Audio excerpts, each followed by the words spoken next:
My name is C.Ward, and I'm going to talk to you about my interest, which is working with lower income children.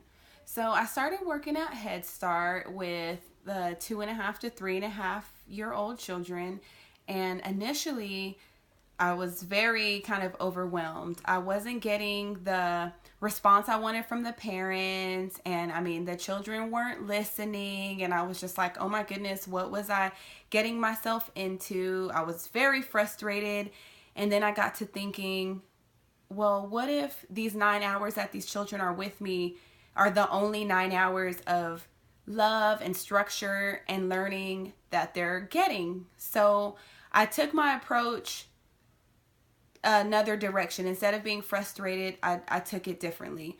So there was a study through one of our trainings that we got, and it was a bunch of researchers at Stanford University.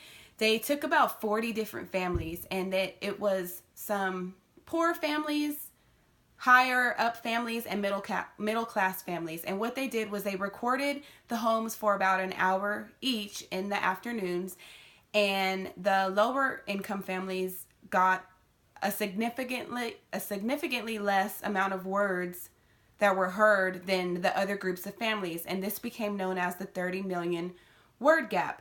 This was done by PR.org, and basically this was closing the word gap. This was the website that I got this information from. And so this was one of the trainings we got at Head Start. And so what we did to change that was, instead of saying no, instead of saying no, put that book down, it was no, we're not going to play with the books. The books go on the shelf. And when it's time to read the book, we'll get the book down, and then we'll all read together when it's story time. We just really try to emphasize on our words. Instead of stop, when someone's doing something they shouldn't be doing, we will say our feet are for walking. We can hurt ourselves if we run in the hallways. We don't hit our friends. We just try to use lots and lots of words.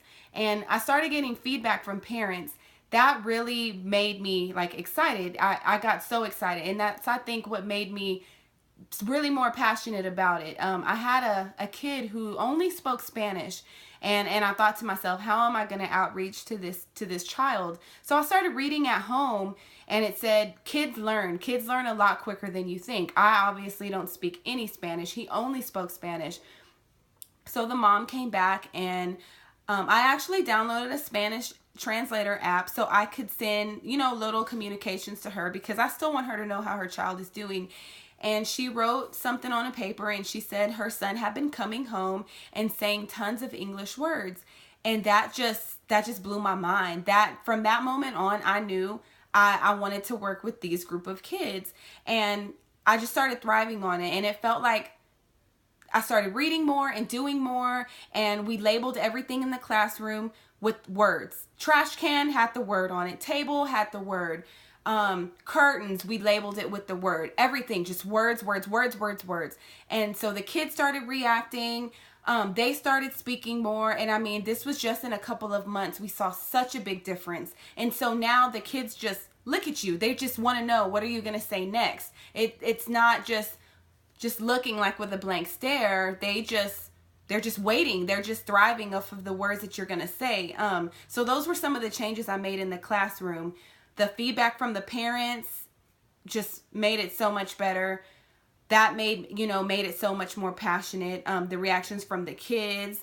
And another thing that we noticed from working with the lower income children is that if they're hungry, they're not going to worry about the curriculum. They're not going to pay attention circle time. They're not going to want to do their colors and their shapes. So we brought family style dining to our classroom. We don't just, give them a bowl of cereal. We sit down. We show them how to pour the milk. We show them how to pour their cereal. We don't let them eat until everyone has their food. And that was something that we saw on the edadvocate.org, which was just saying that lower income children have different needs than other children. And that's basically, if they're hungry, that's going to be their first concern, and we need to take care of that before we worry about anything else. So we all sit down together, and whether I'm hungry or not, I sit down with them and take a bite, take a drink. We talk about the morning, And that's pretty much it. And I mean, ever since I got that reaction and feedback from the parents, this has just been a real genuine interest of mine, and I love doing it, and I love reading more about it and seeing what I can do to make more changes and make it better for them. I look forward to working with them and going to school each day now. That's about it. Thank you.